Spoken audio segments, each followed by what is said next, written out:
الحمدللہ رب العالمین والصلاة والسلام علی سید الانبیاء والمرسلین اما بعد فاعوذ باللہ من الشیطان الرجیم بسم اللہ الرحمن الرحیم۔ الحمدللہ الہادی پروگرام میں نبی کریم صلی اللہ علیہ وسلم کی اطاعت کے ضمن میں ان چیزوں کو ذکر کر رہے ہیں جو قابل عمل ہے، جن کو اختیار کرنا چاہیے نبی کریم صلی اللہ علیہ وسلم کے احکام کی روشنی میں، اور یا پھر انہیں ترک کرنا ضروری ہے اس لیے کہ نبی کریم صلی اللہ علیہ وسلم نے ان سے منع فرمایا۔ تو ایک طویل حدیث آپ کی خدمت میں ذکر کی تھی جس میں مختلف عذابات نبی کریم صلی اللہ علیہ وسلم کو دکھائے گئے، اور یقیناً سرکار کا ان کو بیان فرمانا اسی لیے تھا کہ ان عذابات کو سنیں اور ان سے بچیں۔ گویا کہ اس میں خود بخود ممانعت پوشیدہ ہے کہ اس طرح اگر کرو گے تو یہ گناہ، اس کی سزا یہ ہوگی، اور جب اس کی سزا ہوگی تم برداشت نہیں کر سکتے ہو تو زندگی میں تمہیں بتایا جا رہا ہے کہ آئندہ کیا ہو سکتا ہے، لہٰذا اپنے آپ کو اس گناہ سے دور رکھو۔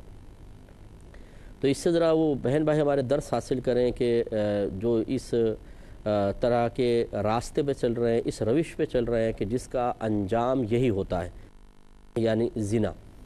کہ دوستیاں ہوتی ہیں آپس میں اور غلط قسم کی چیٹ ہوتی ہے،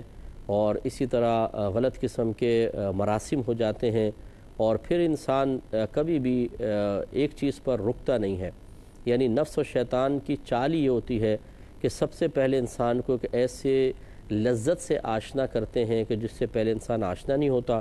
اور اس لذت میں مبتلا ہو جانے کے بعد پھر بالکل ایسا وہ نشے کا عادی ہو جاتا ہے کہ اس میں زیادتی تو ہو سکتی ہے، کمی نہیں ہو سکتی۔ بالکل جیسے آپ کسی کو چرس پلا دیں، ہیروئن پلا دیں، تو شروع میں وہ سگریٹ بھی نہیں پیتا ہوگا، لیکن جو نشے کا عادی بنانے والے ہوتے ہیں پہلے سگریٹ پلاتے ہیں،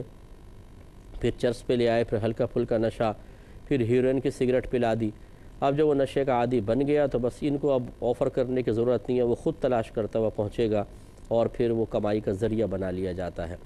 ایسے ہی نفس و شیطان مختلف گناہوں کی طرف مائل کرتے ہیں، انسان کو ان گناہوں کے انجام کا بعض اوقات احساس نہیں ہوتا۔ آدمی سوچتا ہے میں تو وقت گزاری کے لیے کر رہا ہوں، ذرا بور ہو رہا تھا اس لیے میں بیٹھ گیا تھا انٹرنیٹ پر، اور اس طرح کے بس وہ ذہن بنا کے بیٹھ جاتا ہے اور اپنے آپ کو بہت مضبوط تصور کرنے لگتا ہے کہ نہیں میں حدیں کراس نہیں کروں گا، میں لیمٹس کراس نہیں کروں گا، ان سے آگے نہیں بڑھوں گا، بس اپنے آپ کو روک کر رکھوں گا۔ لیکن وہ یہ نہیں سوچتا کہ جب اس اسٹیج پر آپ اپنے آپ کو نہیں روک پا رہے تو پھر اس سے زیادہ جو بڑے اسٹیج پر اور زیادہ خطرناک موڑ پر پہنچ جائیں گے وہاں بریک کیسے لگیں گے۔ لیکن وہ نہیں سوچتا آدمی، اور وہ اعتماد کرتا ہے اپنے اوپر، گویا کہ دھوکے میں مبتلا ہو جاتا ہے۔ نفس و شیطان کہتے ہیں تمہیں کچھ بھی نہیں ہوگا، تم اس سے آگے نہیں بڑھنا، بس تو ٹھیک ہے تھوڑا بہت تو سب چلتا ہے، وہ سب چلتا ہے کہ اندر نقصان ہو جاتا ہے۔ تو کتنے ہی ایسے ہمیں نوجوان لڑکے ملتے ہیں، بچیاں ملتی ہیں جو ہمیں میل کر رہے ہیں، اسی طرح بہت سی فیملیز ہیں جن میں اس طرح کے معاملات ہوئے، وہ پھر آدمی جب وہ بتاتے ہیں اپنی تفصیل تو اس میں یہی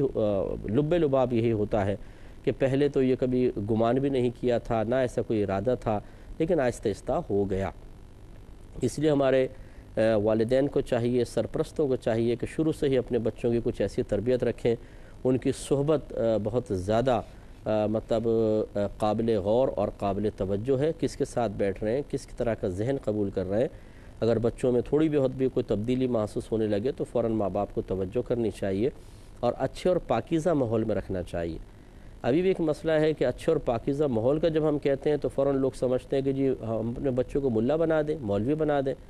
پہلی بات تو یہ کہ یہ مولوی بننا یا ملا بننا کیا یہ کوئی گالی ہے، یہ کوئی عیب ہے؟ تمام کے تمام انبیاء علیہم السلام داڑھی والے تھے۔ اگر ایک داڑھی والا ہونا اس کو آپ کہتے ہیں مولوی یا ملا، معاذ اللہ جو مذاق میں کہتے ہیں، ورنہ یہ پہلے ایک لقب ہوا کرتا تھا ملا، جو بہت بڑے علماء تھے ان کو ملا کہتے تھے، جیسے ملا جامی، ملا عبدالغفور، تو لیکن اب یہ بدنام سے نام بنا دیا ہے۔ تو تمام انبیاء علیہ السلام تو داڑھی والے تھے، تمام صحابہ کی داڑھی تھی، ہر اللہ کا ولی داڑھی والا تھا۔ تو اب یہ آپ بتائیے کہ یہ تو ایک اچھے گروہ کی علامت ہے، نیک لوگوں کی علامت رہی ہے، اللہ کے محبوب اور مقربین کی علامت رہی ہے، اور ہم اسی سے نفرت کرتے ہیں، اور ہم چاہتے ہیں کہ نہیں ہمارے بچے ہمارے قابو میں بھی رہیں، ہمارے مطیع فرما بردار بھی رہیں، لیکن دین کے زیادہ قریب نہ جائیں۔ اس میں پھر نتیجہ نکلتا ہے کہ یہ بھولے والدین جو سمجھتے ہیں کہ ہم سے ساری زندگی گناہ نہیں ہوا، ہم تو مولوی لوگ نہیں تھے، تو ہماری اولاد کے ساتھ بھی ایسا ہوگا۔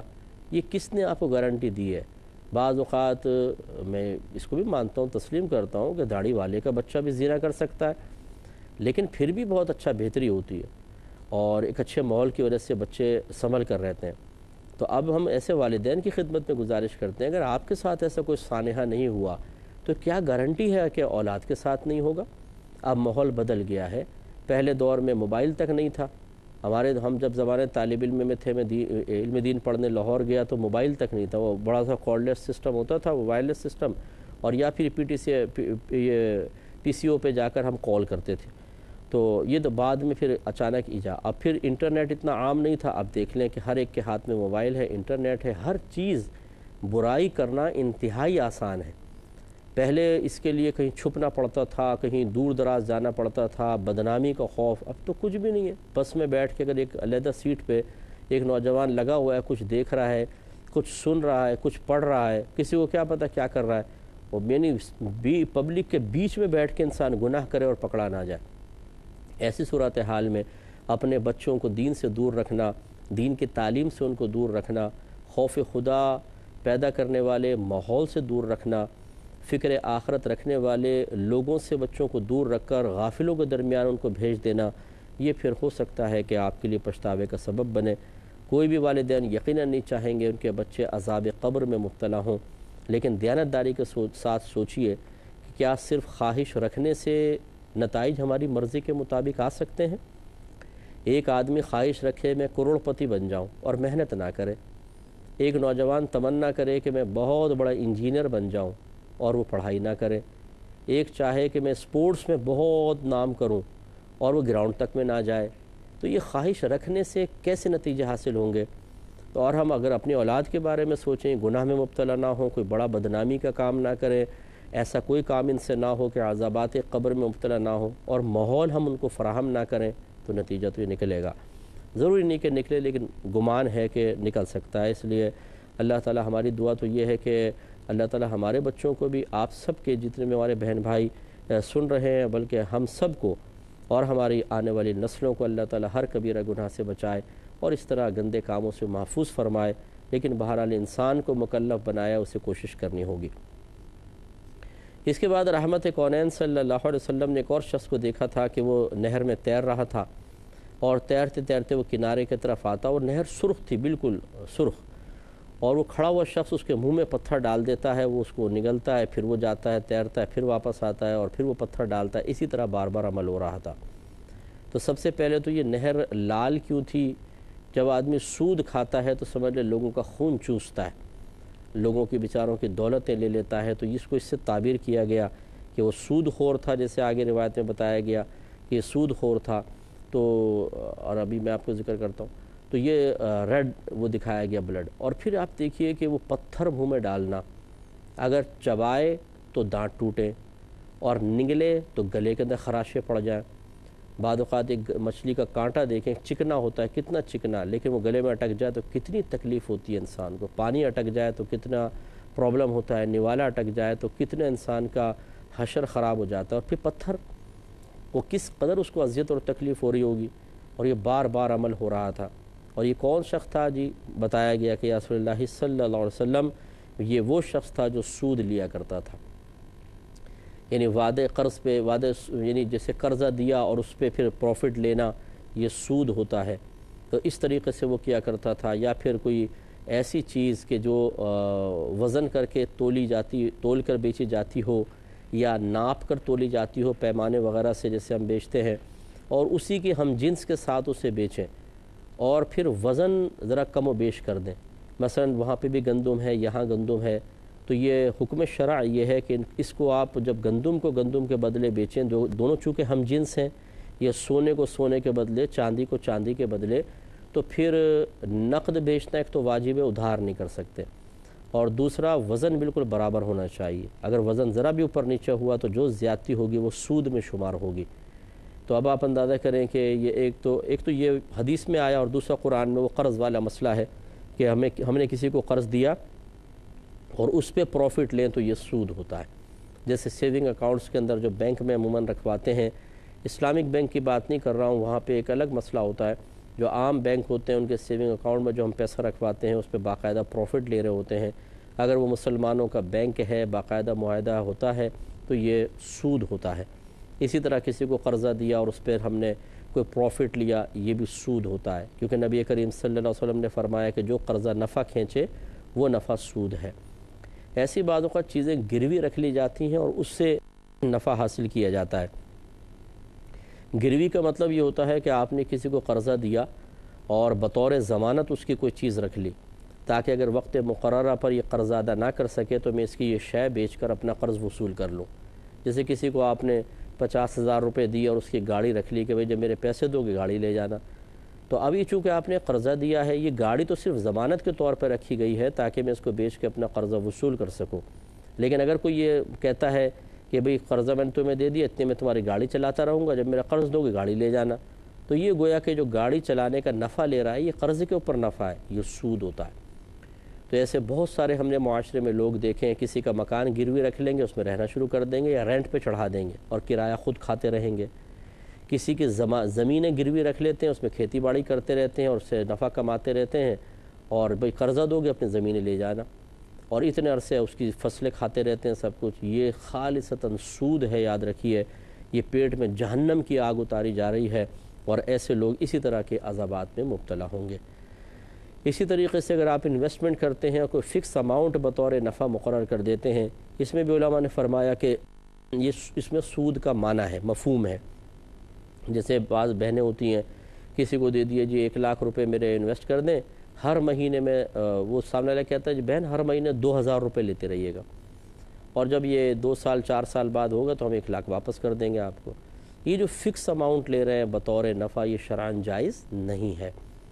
پرسنٹ میں ہو سکتا ہے کہ بھئی یہ 1,00,000 روپے میں نے آپ کو دیے، آپ کاروبار میں لگائیں، جو بھی نفع ہوا اس کا 1% میرا، 99% آپ کا، یا 50% اگر زیادہ آپ نے پیسہ لگایا تو پرسنٹ میں۔ اب وہ پرسنٹ کو جب آپ نوٹوں میں تبدیل کریں تو یہ ہو سکتا ہے کہ ایک دفعہ میرا 2% 1,000 روپے بن جائے، اور ایک دفعہ نفع کا 2% 5,000 روپے بن جائے، یہ الگ بات ہے۔ لیکن اس طرح پرسنٹ فکس کرنا ہوتا ہے، رقم کو فکس نہیں کر سکتے، اس میں سود کا معنی متحقق ہو جاتا ہے۔ تو اس طرح کی بہت سی اور ہمارے ہاں چیزیں ہیں جو رائج ہیں، اور لوگ ان میں خرافاتوں میں مبتلا ہیں، اور ان کو نہیں پتہ کہ یہ ہم سود کھا رہے ہیں، اور وہ حاجی بھی ہیں، وہ نمازی بھی ہیں، عمرے بھی ہر سال ہو رہے ہیں، اور بیواؤں کی امداد بھی ہو رہی ہے، مدارس میں چندے بھی دیے جا رہے ہیں، غریب بچیوں کی شادیاں بھی کروا رہے ہیں، اور سود کھا رہے ہیں۔ اس پہ ذرا توجہ کرنی چاہیے، بہت ہی خطرناک معاملہ ہے۔ اس کے بعد سرکار صلی اللہ علیہ وسلم نے ایک شخص کو دیکھا تھا جو بہت ہی بھیانک منظر کا تھا، اور سرکار نے فرمایا کہ جس شخص کو سب سے زیادہ تم نے بھیانک آدمی دیکھا بس وہ سمجھ لو ایسا تھا۔ ان کے بارے میں بتایا اور کہ یا رسول اللہ، وہ جو نہایت بد منظر آدمی جو آگ کے پاس تھا، اسے دہکاتا تھا اور اس کے ارد گرد دوڑتا تھا، وہ داروغہ جہنم مالک ہیں۔ یعنی جو جنت کے داروغہ ہیں، یعنی جو دربان جس کو آپ کہہ لیں، وہ رضوان ہیں، اور جہنم کے داروغہ مالک ہیں۔ دونوں فرشتے ہیں، لیکن اللہ تبارک و تعالیٰ نے ایک کو بڑا حسین و جمیل بنایا ہے، اور دوسرے کو بظاہر ظاہری اعتبار سے قریح المنظر رکھا ہے۔ وہ اتنا ان کا مطلب ایسا ان کا حلیہ ہے اور ایسے قریح المنظر ہیں کہ کافر جب جہنم میں جانے لگے گا تو ان کو دیکھ کے ہی اس کے ہوش اڑ جائیں گے، یعنی ایک ہیبت اور خوف طاری ہوگا۔ تو جیسے مطلب بعض مجرم ہوتے ہیں، جسمانی ریمانڈ پر ان کو پولیس کے حوالے کر دیا جاتا ہے،